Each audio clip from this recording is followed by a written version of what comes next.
เกือบอยู่กัน มาดูได้ป่ะเอาไปก่อน2ได้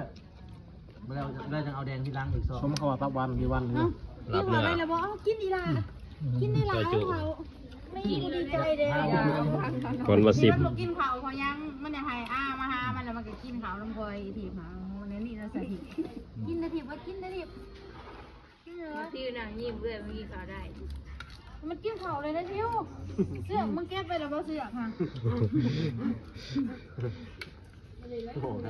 แก้ไปแล้วทิวผู้ญาติ ไอ้น้ำแก้ข้วยนี่น้ำแก้ข้วยด้วยนี่ เด็กมันไม่เคยอกหักเนาะ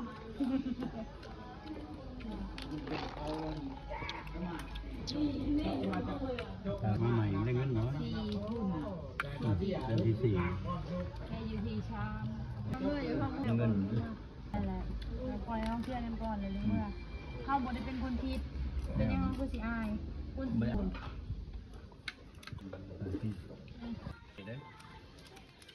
อาทำไม